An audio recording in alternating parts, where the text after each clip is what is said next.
Today we're having a special episode. We're going to do a sort of game style show with two individuals, the co-host Carmen and then Fad. As an entrepreneur, you get smarter and smarter. Yep. You know, you dot your I's and cross your T's. And you do that when you get burned and burned. Individuals that have had experience in business from a different perspective, right? Having employees, hiring employees, firing employees. Your objectivity became more subjective because you liked the person so much. The interview was so good, you overlooked subconsciously some of the things they were saying. Building and amassing a net worth, what's more importantly from scratch, being able to start from zero and build a net worth into 5, 10, 15 plus million. What I do know is I started with nothing. I started by myself, and I don't look for an out. I don't look for someone to help me out in any way. I'll do it myself and figure it out. And I think those different perspectives will be interesting for you guys to learn, and we're excited to get started. Welcome to 30 Minute You, the university launched for you, where your co-hosts go over real-world topics through a live mentorship podcast so you can walk away with the skills you need to succeed in your field in only 30 minutes. My name is Meer, one of the co-hosts, and I host one of the world's top mentorship platforms, where I interview people like the mayor of Miami, the founder of Reebok, and the former CEO of Chipotle to provide you real-life mentorship in your pocket. And my name is Carmen. Over the last 10 years, I've launched over 70 companies spanning in industries like hospitality, real estate, retail, and cannabis. With hundreds of employees, I am an investor, lawyer, and educator. And we hope you enjoyed listening to this show as much as we enjoyed recording it. We'll see you inside the classroom. How's it going, everybody? Welcome back to 30 Minute You. 30 Minute You has been on a little bit of a break for about a month and a half now. Today we're having a special episode. We're going to do a sort of game style show with two individuals, the co-host Carmen and then Fad as well. Individuals that have had experience in business from a different perspective, right? Having employees, hiring employees, firing employees, building and amassing a net worth, what's more importantly from scratch, being able to start from zero and build a net worth into 5, 10, 15 plus million. And I think those different perspectives will be interesting for you guys to learn, but I'm going to give them topics. They're not going to know the exact topics, and they're each going to have 90 seconds to talk about the topic. Then we're going to open it up with a couple questions and filter through that through this 30-minute episode. And if you guys like it, we would be happy to do it again. But beforehand, just because it's been a while, I feel like it's an awkward date. I want to give it to Carmen to talk about where he's been and, just a little update. Well, it's good to be back. I guess you would say that I, like so many, took a summer vacation, played a lot of golf. I actually just got back from Austin City Limits, which is run by the same production company as Lollapalooza, which is C3 owned by Live Nation. But booming city. Been going there for, let's call it just under 10 years for the music festival, but just watching it all develop. But to be fair too, it's been a busy summer. Started with 6 new projects, got 2 open. Couple out of state, so it'll be a busy fall, but I'm glad that you reached out. I'm interested in this little format we've got going here, and summer's over, time to get back to work. 100%, and we're excited to get started. Anything you want to share about any of those projects? Preview. Anyone who has listened knows that I love shamelessly self-promoting. But let's see, we're a little bit up north. I'll do one. Recently opened up a place on Lincoln Avenue in Wrightwood in Sheffield, right? Basically on the DePaul campus called Parlay Lincoln Park. Sports bar, but tavern style pizza. Got bottomless wings on Thursdays. And it's been, call it a month. I'm very happy. There we go. Exceeded my opening expectations. If you want to go watch a game, nice wings. Yeah, absolutely. Some brunches are launching. I mean, all the stuff. All the stuff. There we go. Well, before we get started then, Fad, why don't you just give a quick 30-second about your background in business, how you started, and then we'll open up the discussion. So I did IT, first of all, and then I got into the telecom field. I've been doing it about 18 years. I started out in Chicago, then went to Milwaukee, Minnesota, then Louisiana, Texas, Oklahoma, and just started getting larger and larger in the telecommunication field. And then just kind of divvied off from that to real estate, to mobile applications, sale and development, and then businesses. And then now just kind of more of a serial entrepreneur, doing a little bit of everything. Cool. Awesome. I think you guys will definitely have a lot to talk about when we speak real estate. I know we have about 30 minutes here, so let's get started. So topic number 1, you guys are each going to have 90 seconds. You'll have the clock there. I will also stop you guys after. I'll make sure to stop Carmen specifically. But Topic number one I want to talk about is hiring and firing. Because at the end of the day, as fun as we want to have and make it super fun podcast, I want people to get something out of it. And so I think an important topic to start with is the idea of hiring and firing. Most of the listeners, candidly, are not in a position to be doing what you guys are doing, which is payroll, giving people benefits, giving people a job. But most of the listeners could learn from the minds of you two about what it means to hire a candidate and what it means to fire a candidate. So I want to hear your guys' perspectives on how you hire, how you source these candidates, and then when is enough enough? Like, when do you fire candidates? How do you fire candidates? Do you guys do things like severance pay? But 90 seconds on that, and then I'll ask a few questions, and we'll debate it that way. So we'll start with Fad. We'll be respectful of the guest, so we'll start with you. And we'll get started now. What is your take on hiring, firing? I mean, the hiring and firing, kind of goes in a fast perspective. Back then in like 2000, things shifted. It was the employee that were asking, like, how much can I make? What are you going to pay me? Back in 2020, when things shifted from, more the employer, aspect, first the employee and then the employer, so the employee had all the power. So when you did go into trying to hire somebody back then, they were, what are you going to pay me? What's my pay? What's this? And they're questioning you, and you're the one interviewing them for a job. It's like they forgot realistically like how a job worked. You work, you give us your time, we pay you with our money as a company. So things shifted. On my full perspective of hiring and firing, I hire, but I fire even faster because it works out better, and then really as a CEO, you got to get rid of that personal relationship in any way. Most CEOs like to have, Tough. 2 or 3 people that they, count on. I've kind of gone the route of just, I don't need anybody. I'll do it myself, and I'll take on somebody that's going to like help me out and be there for me like a team member. Once I see that, hey, they're not engaged anymore, they're gone. Yeah. It's better to be that way. But I also like for like an executive assistant or an assistant to actually see what it actually takes, because if you go, the business still runs without you. And I'm fine with that. I always tell people the door's right there because my business is going to run regardless. 100%. And that's kind of my big perspective on things. I like that. We're going to dive into that. Now we'll pass it over to Carmen. Let's hear your take. That is cutthroat in 90 seconds. Boom. Right there. That's all you got. You're already 6 Fast seconds in. and then faster. I don't know how long I don't know if I'd last 90 seconds. So let's see. The impossible task of delivering one of a mental thought of mine in 90 seconds. What I think first of all, hiring and firing is taking place in every industry right now, probably at a disruptive state. And to Fad's point, that's as a result of the time. Sure. In the Midwest, maybe in the city of Chicago, and perhaps in part because it's a seasonal city.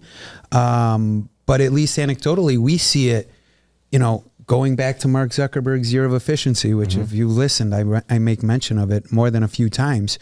What he was really speaking to is 22 is a fat year. Yeah.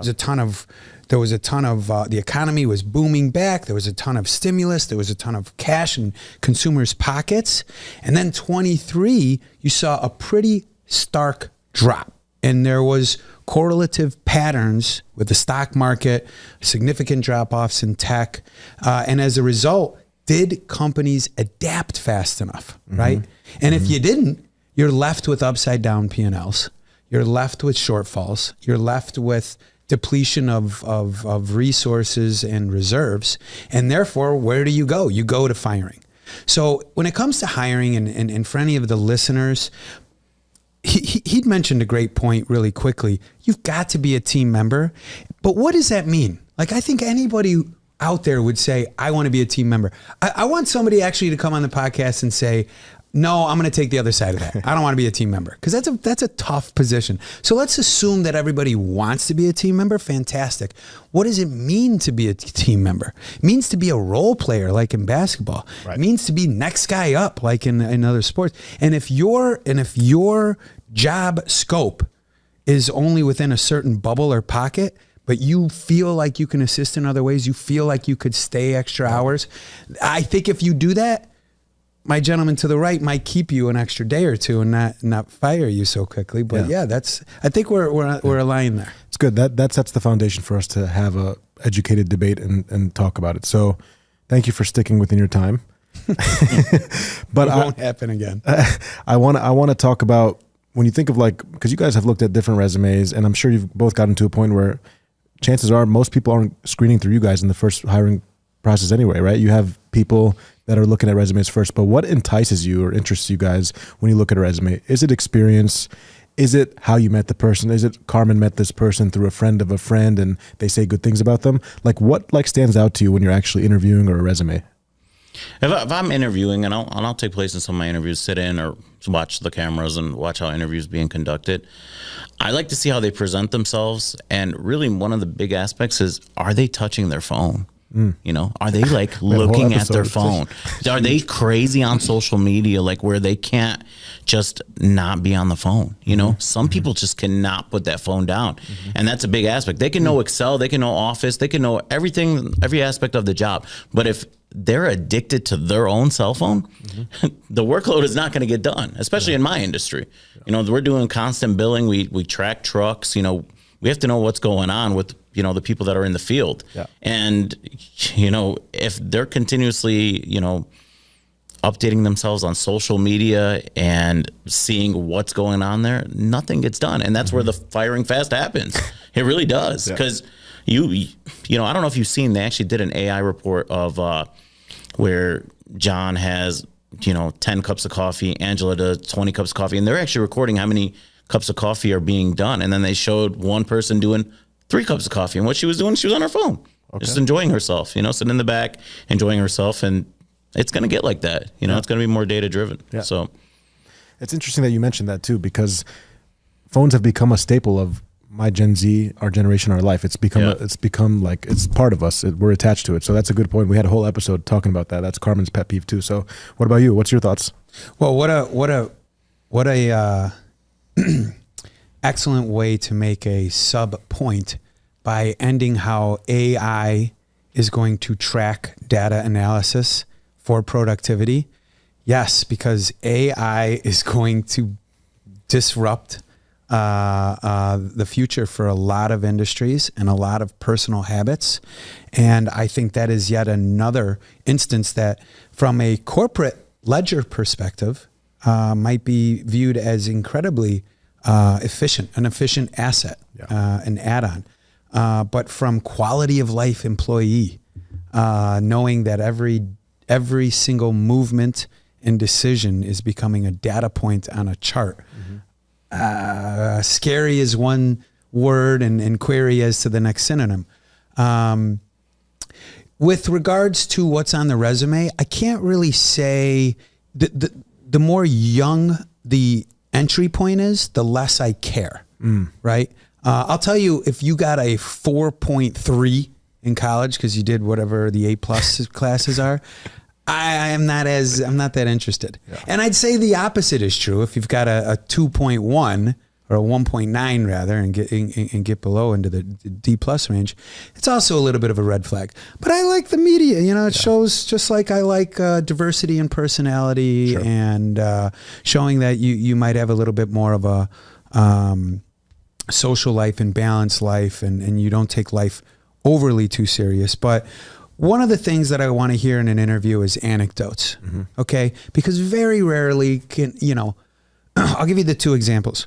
On the one hand, here's the employee we want. Hey, Fad, you want to take your company to 300 million? It's at 200 million right now. You should hire me because I've taken companies to 300-400 million. Like, that's what I want to hear, right? Right. You know, like I you know, if I was interviewing the employer, I might say, you know, tell me your vision for your company. So in reference to his first point, you know, we're interviewing each other. And I might say, I want to take my, you know, right now we're doing 200 million in sales. I want to go to 400 million. Well, if that individual across the table can say, I've done this before, boy, that's a big checkbox. On the other hand, not many people can say that. Right. And yet the applicant pool is such that they still want that job. Maybe it's a chief of staff. You know, somebody who could take the company to the next level. Well, in the absence of life experience, because Meer, I think you are an awesome addition to any company. You can't sit in any interview and say, well, I've done this for 32 years. It's not possible. You weren't alive. But what you can say is, you know, in this anecdotal situation, during this company that I work, there was a instance during a crisis where my team was assigned or deployed even. And now you are engaging and you're converting stories into answering my questions, and most importantly, you're not on your phone. But yeah, I think that's where, you know, the sort of oratory resume comes into play. Let me ask you both this, and I want to be quick because we got to get to topic 2. He mentioned about stuff like being on the phone. You mentioned things about experience, or I took business from X to right, 200 to 300 million.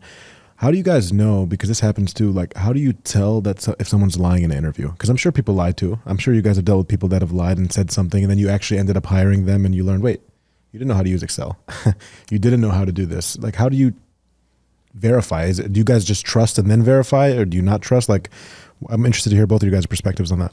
And honestly, I will literally slide my computer over, and I will literally tell them for an executive assistant, because I need them on point. I can't have them not on point, you know. So if they don't know Excel and they say they do, and all that, I literally slide my computer over. I put up Excel and I'm like, you can do macros on Excel. Can you show me one? Because I can do it, you know.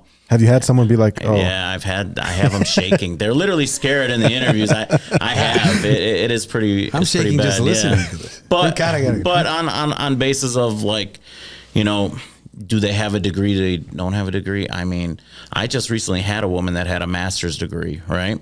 And she, I believe she graduated. It was like a, you know, prestige school. I'm trying to think which one it was. I think U of I, right? Master's degree.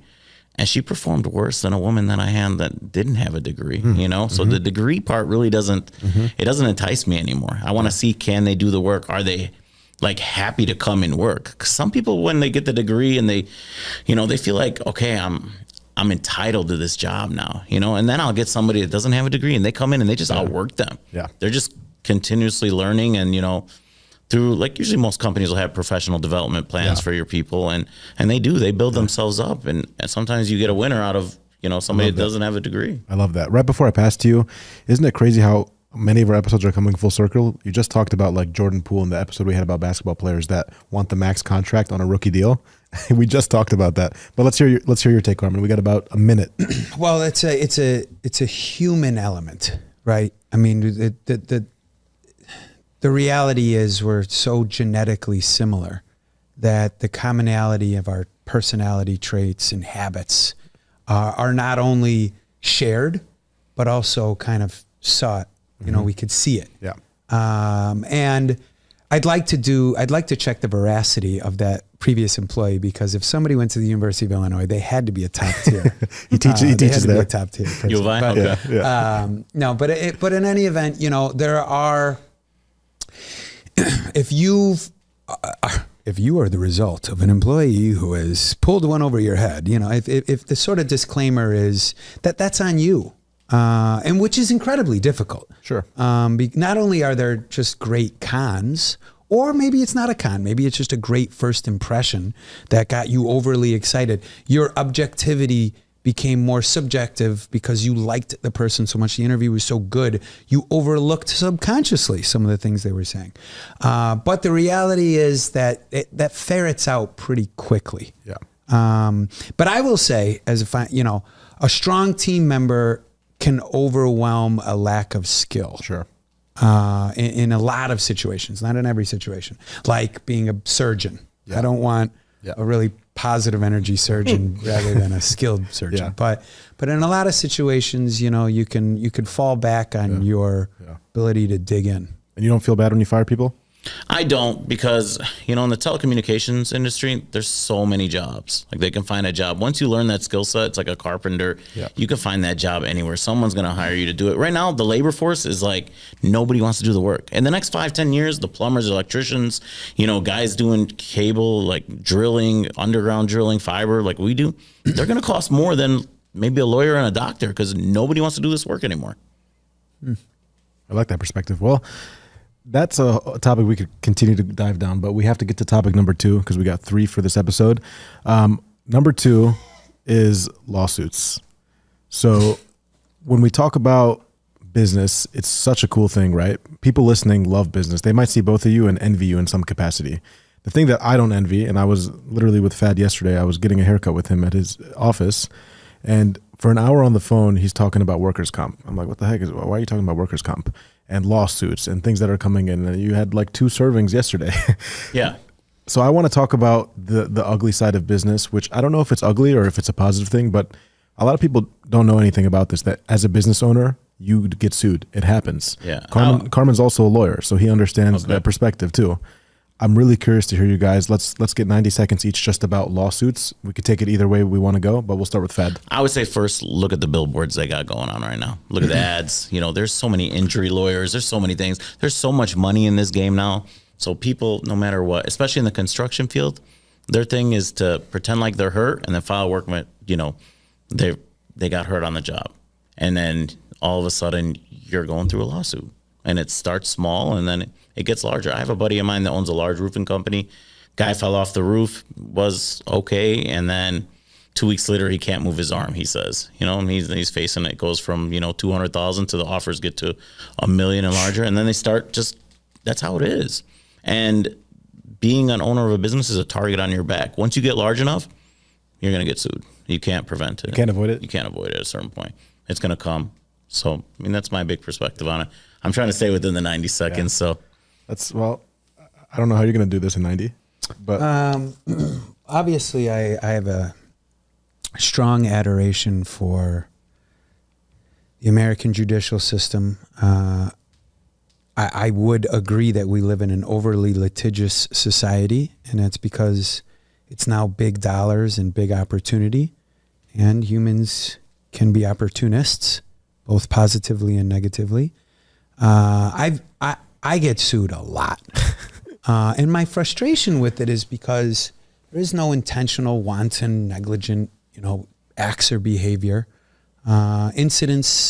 Unfortunate incidents take place and that nobody intended to cause or perhaps physically did cause, just nature and circumstances. And there's something to be said, and I endeavor to not bore the audience too much, but there's contributory negligence on the complainant's part, and that'll get into a little bit of the work comp stuff. But when government regulation, I think one of the issues I have today with government is business owners work. Like, my partner is the government. I pay the government, my partner, the government, more than I pay anybody else.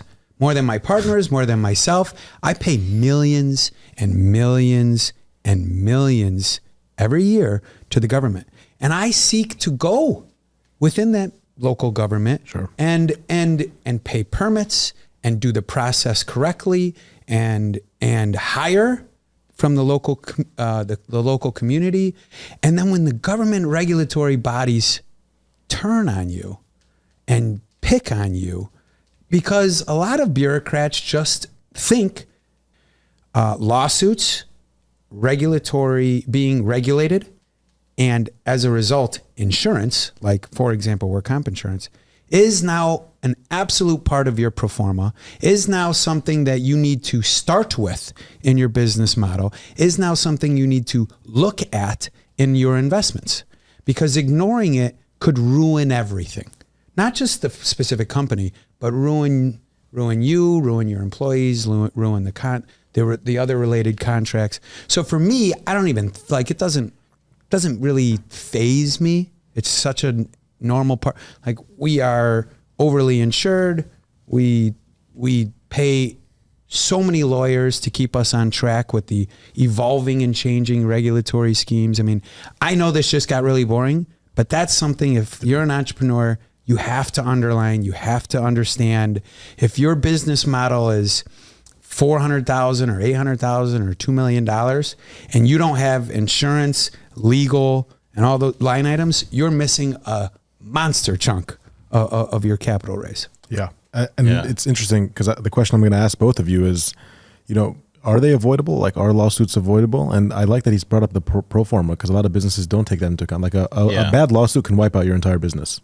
No, absolutely. I don't feel that they're avoidable at a certain point. You're going to get some bad apples in your organization that are going to look to, you know, do what they normally do. And they have these workers everywhere. They jump around from employer to employer doing the same thing. And you just got to be careful on what you're doing. I got a story that actually happened to me in Texas, right? I never assumed this, and I never thought that this was serious because I took it as a joke. But I had a contractor, one of my guys, actually employee, goes into a home. You know, he's in Texas. It's hot in Texas, right? So he's sitting, you know, installing the TV, because we do TV installs too. He's installing the TV. He sits on the lady's bed, right? Because usually a bed is near the TV. He sits on her bed, and he's sweaty, right? And she saw. And I thought, okay, you know, write her a check for something small, because stuff happens all the time. You go, like, guys, you know, put holes in walls and stuff. You know, little stuff like this happens all the time. Well, all of a sudden, I have no idea where he's going to go, but I'm fascinated. Me too. all of a sudden, we're getting served. Served, yeah. We got served legally that she had emotional distress, and that bed was an heirloom of, like, her family. So I thought, man, maybe like 1,000, 2,000. And then I was looking at Tempur-Pedic beds, 10,000, 20,000. We started with a $50,000 demand letter we got in the mail. Wow. And then I didn't take it serious in the beginning. I'm like, we're not paying for $50,000 for this bed. There's no way. Right. I wrote a check for $140,000. You couldn't get out of it? It would have cost them. They had family lawyers too, and legal, actually, you know, from my attorney, where we were starting to, you know, build up. It would have, we were already $70,000 in legal fees over a bed, and we were really going to court over this thing.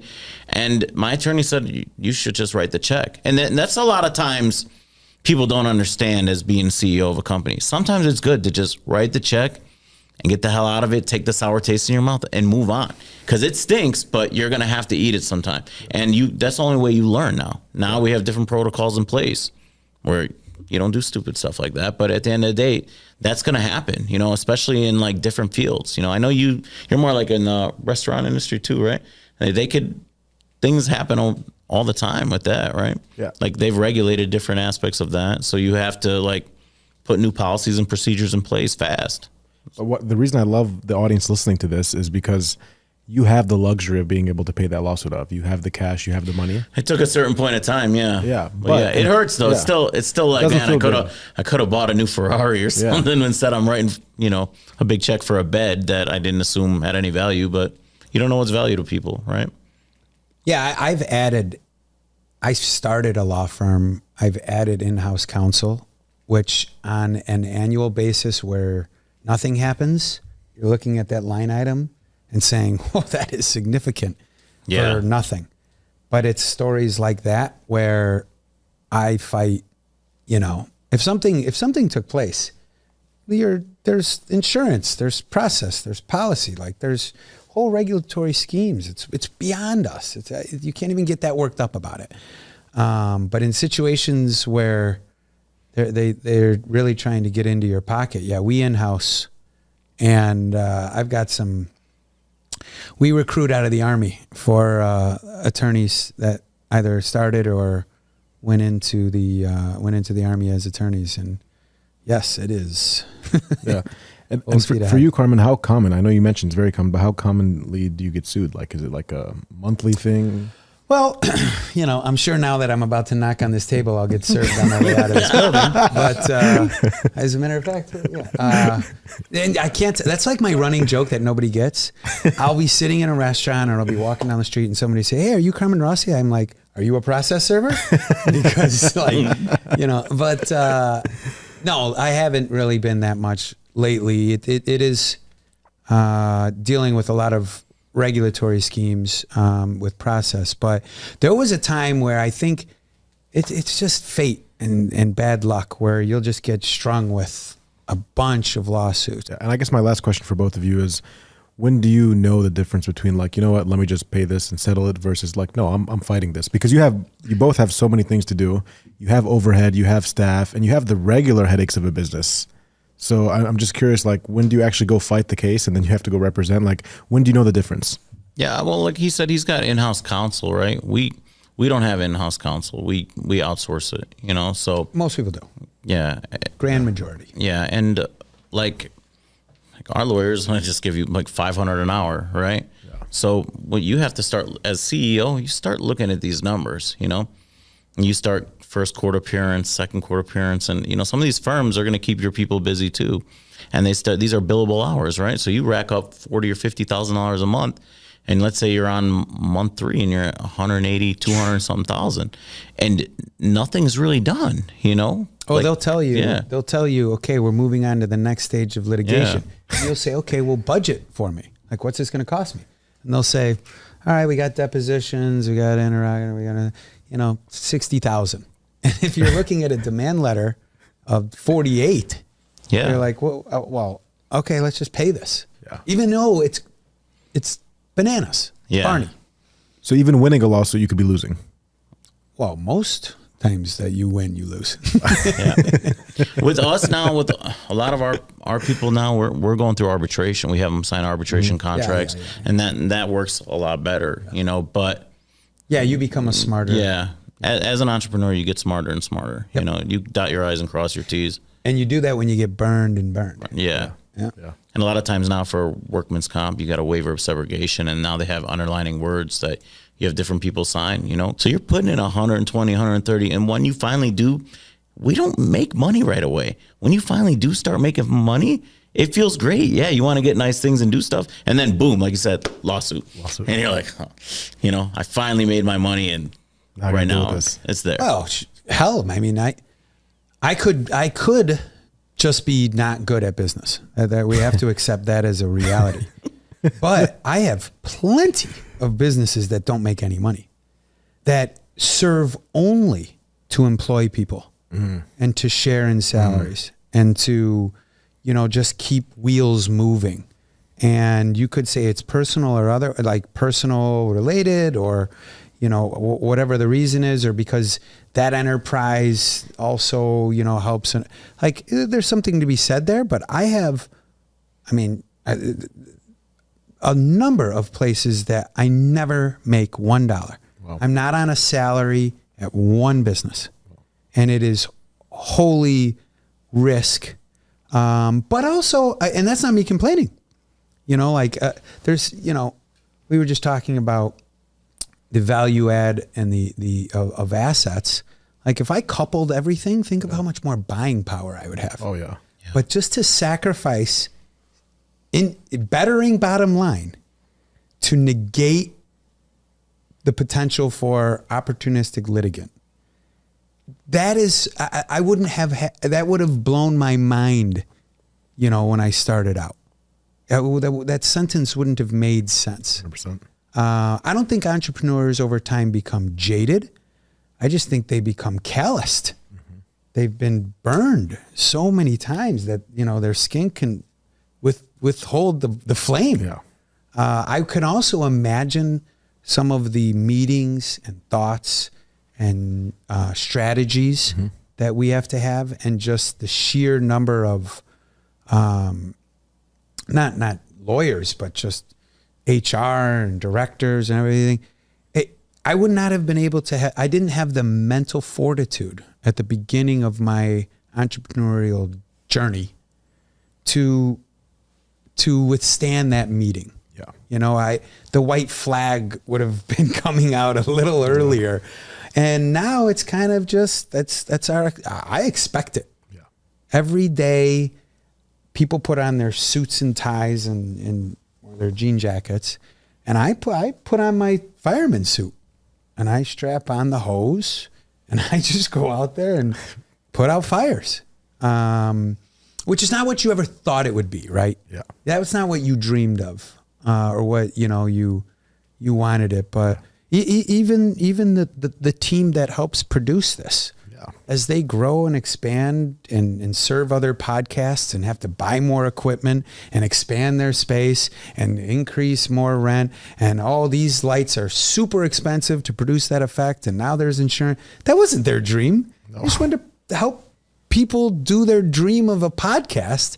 And I guess it all comes down to Biggie Smalls. It's mo money, mo problems.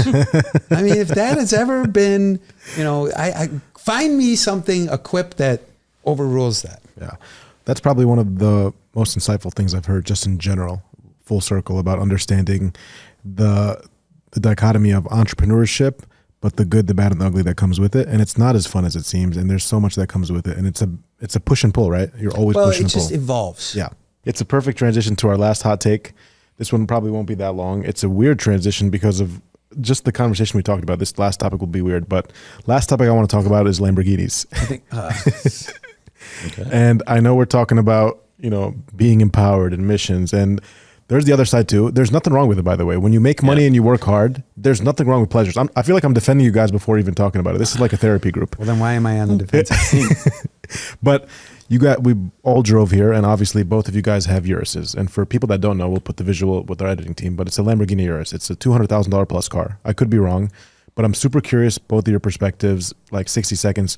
Why'd you buy the car? What do you like about the car? Like, just tell me 60 seconds about the car and what it means to you.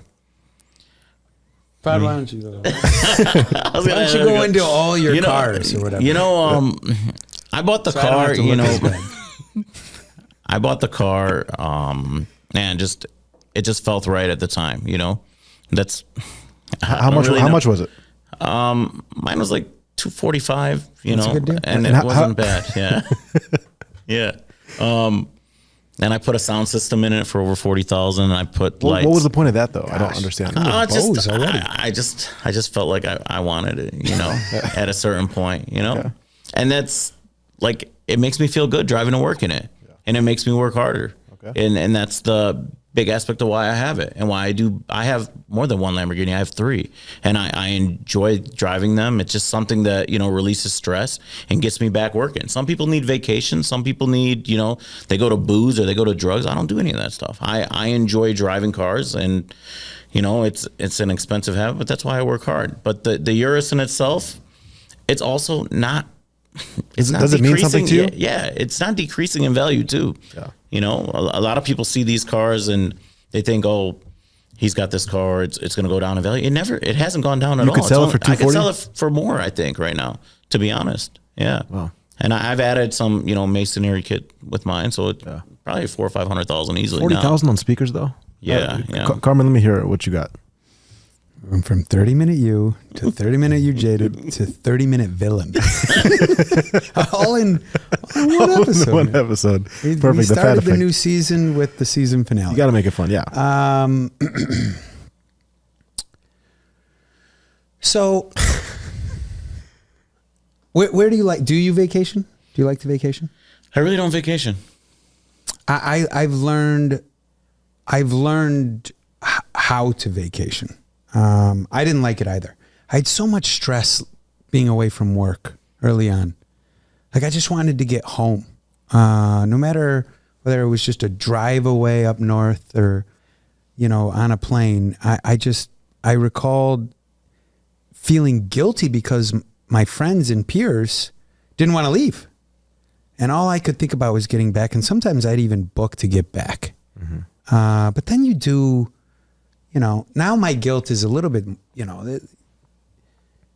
I did Vegas recently, and I've done Vegas so many times, and and I don't know if I will again. I mean, I'm sure I will again, but you think about what it costs to go to Vegas, and then, I've never been to Paris.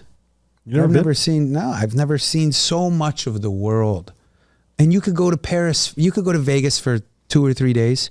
You go to Paris in the same amount of time for a week, 10 days, and actually see the world. So I think there's some responsibility to, for everyone, to find some sort of appreciation for life, and certainly not everyone has that opportunity. But I'll tell you, there's life decisions that are behind it. Are you married? No, I'm not married. I'm not married either. And neither of us, I don't think, are 25 and under. But I'll tell you, that's a layer of responsibility that I think curtails certain lifestyle decisions. I'm not trying to clean up your question. I'm just trying to say that. There is a lot of. I haven't grown out of fun yet. Yeah. I haven't. Yeah. And I thought I would have when I was younger. Right. And there's, a lot of motivation to looking forward to something. Yeah. And it's because after a while of just fighting the fight every day or putting out the fires, it's also nice to say, you know what? We're going to stay a little longer. We're going to push it a little bit more. We're going to double down on this idea. We're going to dig into our pocket to fund this project, which is underwater. But I'll tell you what, if you get to the other side of this, we'll go do this or we'll go buy that. And I'm not meaning to say that we're such a simple species, but hell, that motivation works for me. Right. And what years is yours? So I haven't bought a car since pre-COVID, and mainly because, I spent so much time stopped that now I'm trying to put every dollar back into how many enterprises or ventures I would have gone into while we were stalled. Sure. And because I don't want to lose time. There's nothing I could do to buy back or get more time. So I haven't. I guess so. So why'd you buy the Urus? I think there's like a sort of symbol though. Like it's almost interesting that we went from lawsuits to Lamborghinis, because if you think about it, you go through all that, and to have something like that, it is sort of a symbol of like the success and the work. And unfortunately, I feel like sometimes people look at that as, oh, you're just a cocky person if you have this. But the reality is, they don't know the work that you had to go in, or the nights that you didn't sleep, or the fear of, like, Carmen always is infamous for telling the story. During COVID, you had no idea what was going to happen next. Like when that happened, you talked about it in our initial podcast. It was our first professional crisis, our age group before 08. You had no idea what was going on. You have all these families you have to feed. Stuff like that is a symbol of just, people spend their money in different ways. And I feel like it should be an inspiration. I don't know why it's so taboo in the topic that it's, I know I'm pushing your guys' buttons, but it's taboo for what? Yeah, no, I don't think you're pushing our buttons. I just think, like, if we go a little bit on the aspect of wealth, it's getting to a point of there's extremely wealthy and, and we're out here in Chicago. Chicago's kind of rough, right? You can't really drive that car too many places. There are so many peers that I have that both partners in the relationship work full-time jobs and are employees, not employers. But they have Lamborghinis. Okay. They have 4 kids. They have college tuition. They have vacation. They have their in-laws living with them. Those are Lamborghinis. Mm-hmm. Yeah. Mm-hmm. We don't have that. And I'm not suggesting, and by the way, I'm absolutely not, for a multitude of personal beliefs, suggesting otherwise, but the reality of it is math. It is math. And so, that's not a lifestyle choice, I don't think. It's just, I think there's a lot of entrepreneurs who, I'm a big podcaster and I like following people's stories, and really it's like their X-Men origin story, when you kind of dig in deeper to them. Mm-hmm. And there are some pretty interesting commonalities between entrepreneurs, and one of them is time. And it takes an incredible amount of time to run a successful company or successful companies. It takes just as much time to run a successful family, to be a successful partner, or father, mother. And so, like, but the time on the equation of the value of the spectrum of time is the same. Mm-hmm. So, there is something to be said about what would be irresponsible. Here I am just trying to dig me back out, raise my seat back up. No, that's not the case necessarily, but I think there is something to be said about, the prioritization of work, the prioritization of family, the prioritization of quality of life. And that could be travel and luxury, and family could be raising small family, big family, taking care of in-laws. And work can be, I want to be at work all the time. When I'm at home, I'm thinking about work. When I wake up, when I go to bed, I'm thinking about work. I wouldn't indict any one of those on that spectrum. I can make use cases for anyone at any stage or any level of the pyramid. But regardless, what you're really speaking to is life choices. Mm-hmm. But you hit the nail on the head. I hope the audience took that. Sending your kids to college, a mortgage, those are Lamborghinis. People just choose their Lamborghinis, right? Like everyone has their different. Going to Italy, spending 10 or 20,000 on a trip to Monaco. Everyone has their luxuries. It's just it depends on what you pick. So we have to wrap this up because I'm terrified of your next question. Yeah, let's avoid going to number 4, guys. That I don't know, Fad, were you going to add something there? No. I hope that the big takeaways from this, obviously outside of being braggadocious about a Lamborghini, I think none of you, by the way, bragged about it. Is just the importance of entrepreneurship and what it is. And I think it would be very helpful, just Carmen and both of you, maybe just 30 seconds to wrap up. Like when you think of entrepreneurship, would you recommend someone go down that path? I'll go first. I would recommend them go down that path. Yeah. Mm-hmm. I mean, but do it on the side. Starting as an employee, learn from somebody first. That's the first thing. Learn the basics and then, go into entrepreneurship, because entrepreneurship, you're going to bleed and you're going to bleed by yourself. Those nights up are going to be by yourself. You're going to have to sacrifice too. And you have to be ready for that. And a lot of people say, like, how do I start a company? And then I need money to start. You don't need no money. You just start by yourself and then put in the time. And the time, like I said, it outweighs the money. Like when people always come up to me like, oh, Fad, how did you get going? It's been so long, I don't even remember anymore, like how I first started. But I do know as I started with nothing. Mm-hmm. Like I bought my first truck by myself. I didn't have the best credit score. I didn't have nothing. I just started by myself, and I don't look for an out. I don't look for someone to help me out in any way. I'll do it myself and figure it out. Yeah. And that's really what it has to come to. Figure it out, do it by yourself. And, like he kind of said a little bit, you have to give up relationships. You have to give up on people to a certain point and put yourself in that dark room and focus to get things done to be where you want to be financially. Because different people have a different quality of life and how they want to live. Some people are fine living like, making $600-700 a week. And they're fine doing that. They're fine. Okay. Their families are fine with that. They don't need to make $50,000 to $100,000 a week or $1 million a week. They're okay with that. You also have to get the mindset as you can't convince everybody to try to be a CEO. I find a lot of people, tell their family members or hey, why don't you do this to make more money or do this? Some people are content working, going home, and they don't care about the job after that. The problem never goes away. Right. That problem stays with you the next day after that. You have to live with that. So when things happen, your employees and other people, they don't care. They're not dealing with those problems. They're done at 5 o'clock or they're done at 6 o'clock. Yeah. They turn off their phone, they go work out, they go eat with their friends. Work to them is just work. Work for you is life, and you're living it. Yeah. That's your life. You can't get rid of it.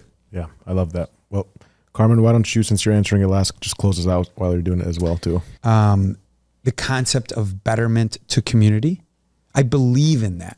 I don't think that society has peaked.